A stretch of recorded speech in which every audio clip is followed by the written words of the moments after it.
morning! So, weekend na naman ngayon at mag-ukay-ukay ulit tayo. So, bago tayo pupunta doon mag-ukay, muna tayo dahil nagutom ako.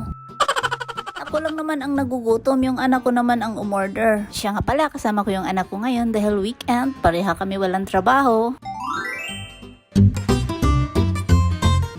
So, ito, wait natin yung pagkain natin at dumating na nga.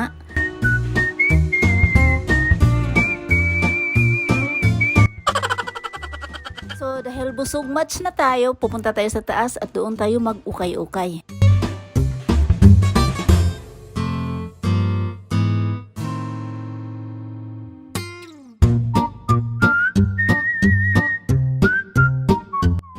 So, ito na nga, dumating na tayo dito sa location. At titingnan natin kung ano naman ang mga lettuce dito.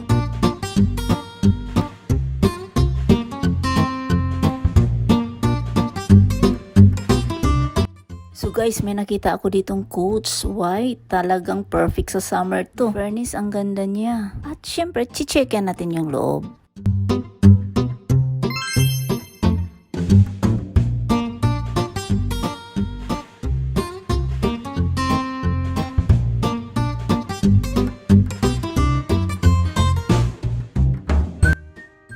Lauban naman talaga, walang duda. Napakalinis din. So, banda rito may mga itim-itim na siya guys. Pero pwede na rin kung baka matanggal pa yan pag inaano nyo yan o maitim na siya. O kung may pang paano rito yung ilalagay para matanggal baka alcohol. Charis, hindi ko alam guys. Baka masira yung leather. In fairness, mura naman. Pwede na rin.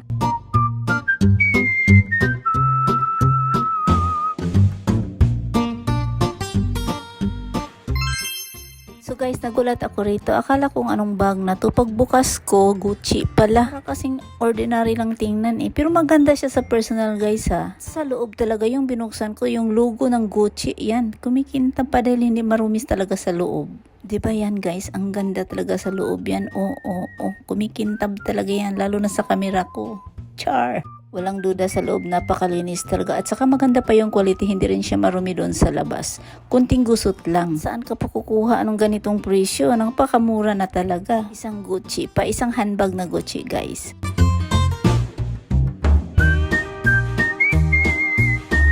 So mga customer din dito, may mga pasaway talaga. Tiningnan lang to guys at yan, sinalpak lang dyan. So, napakamura naman ito. Isa siyang diesel pants. Alam mo naman pag diesel, napakamahal. At tingnan mo yung tatak na yan, oh. Teketa pa lang. Talagang hindi siya fake. Original talaga yan. Maganda pa yung quality niya. Kaso nga lang maliit. 25 ang waist size. Kaso lang sa akin, nako. Kung kasya lang, bibilhin ko na to.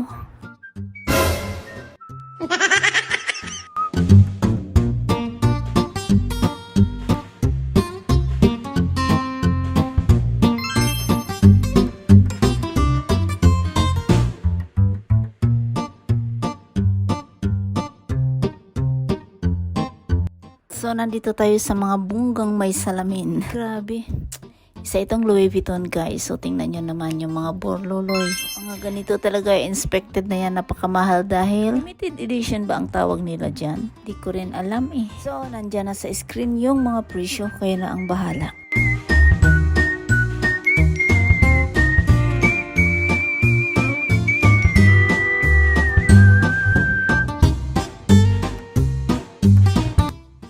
Isang Alma na Louis Vuitton. Ganda rin yan guys. So, hindi pa siya gaanong gaspag. Gaspag talaga. Wala siyang watermark guys. Kaya medyo mura na yan. Kasi 22K. Pwede na. So, ito naman. Tingnan nyo naman guys. Oh, ay nako. Bakit gagkaganito to? Sino kayang gumamit nitong owner na to ha?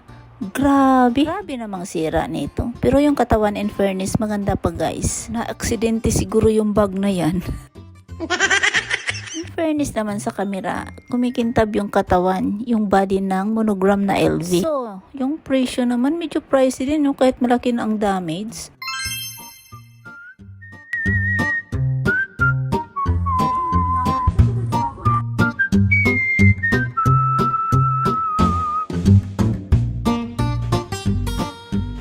So, nandito ulit tayo sa may salamin dahil nakakita ako ng sapatos nakasalamin. So, alam nyo naman, pag nakasalamin guys, medyo pricey. Ang ganda, no?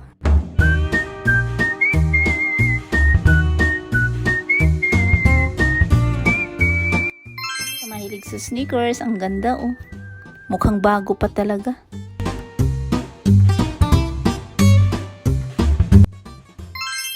So, ito naman siya, isang Louis Vuitton. Ang ganda rin nito guys. Kung bikintab sa camera ko. At mukhang bago pa. Wala pa kasing yung mga gasgas. Kaya ang ganda.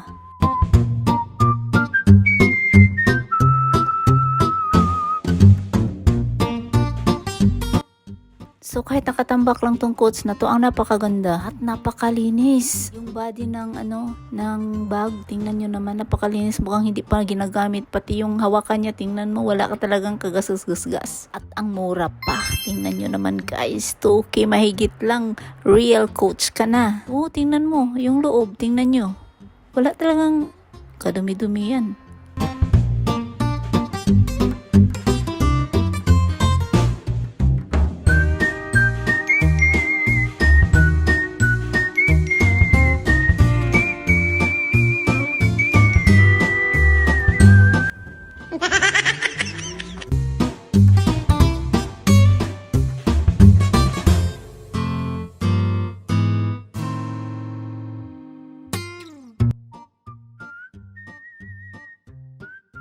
At may nakita ako ditong Michael Kors. Sulit din ito guys, oh, napakamura din.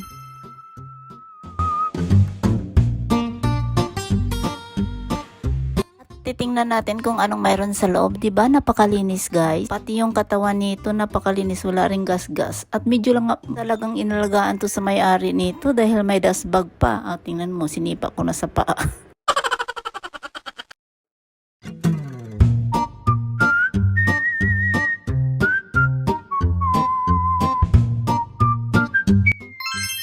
Dito naman banda, mga necktie. In fairness sa mga necktie, ang gaganda rin. So, ang pinakamura mga 100 plus. Kasi pag hinahalungkat mo rin dyan, may mga branded din yan. Pero hindi ko na siya tiningnan.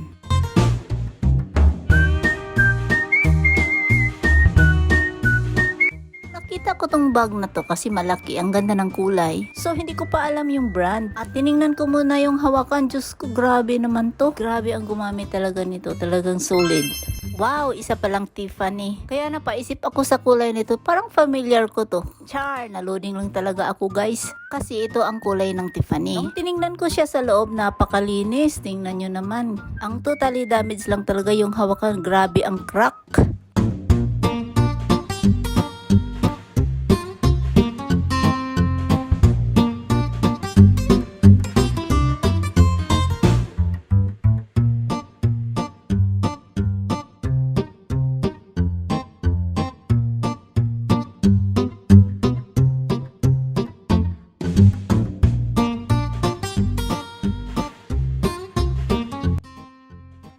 So, ito naman napaka-cute, napakaliit din. Summer fashion sandals, guys. Yung pricey pala pag mga ganitong sandal galing Australia.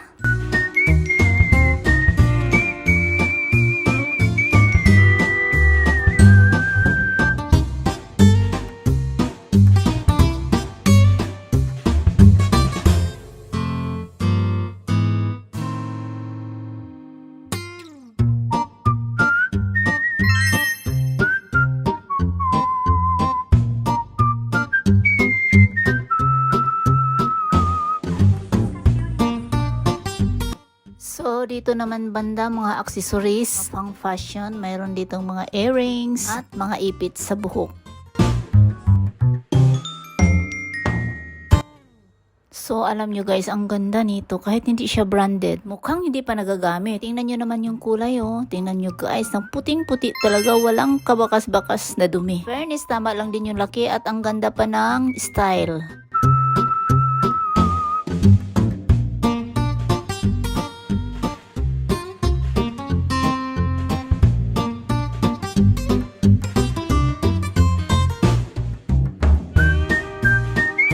Naman napakaganda at medyo mabigat siya dahil totoo siyang leather. Fairness, ang kulay ang ganda rin. Yung presyo din medyo maganda. Ito ang ngayon ito ang uso ngayon, mga ganitong style. Perfect din ito, mukhang bago pa.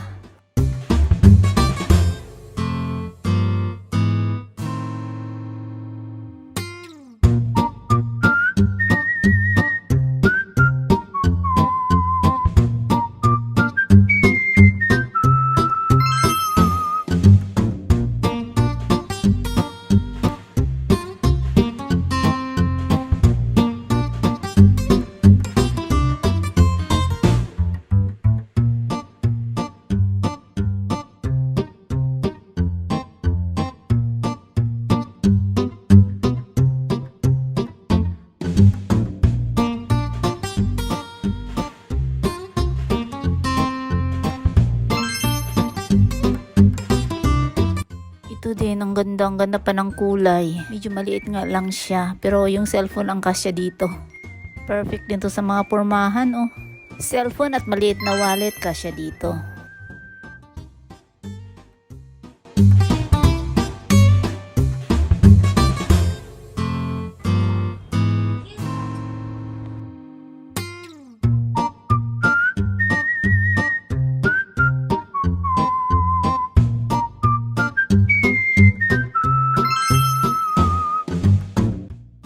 Oh, may nakita ako dito isang Michael Kors. Ang ganda pa niya, oh, wala pa siyang gasgas. At medyo malaki din siya guys. At malinis din. At mura pa.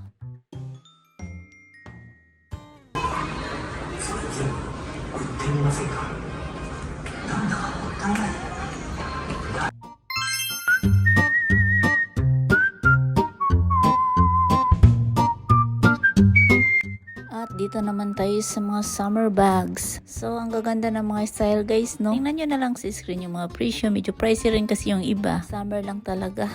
At napakaganda naman.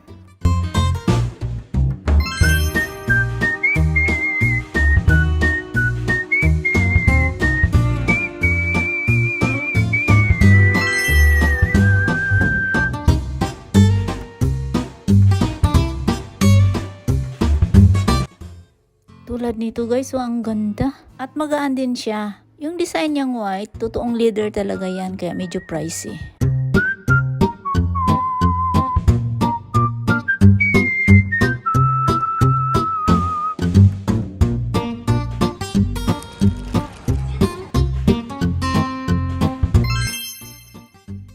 Sa baba naman ng mga bags, may mga summer na palda. Guys, ang haba ng mga palda nila at ang gaganda rin, mukhang mga bago pa.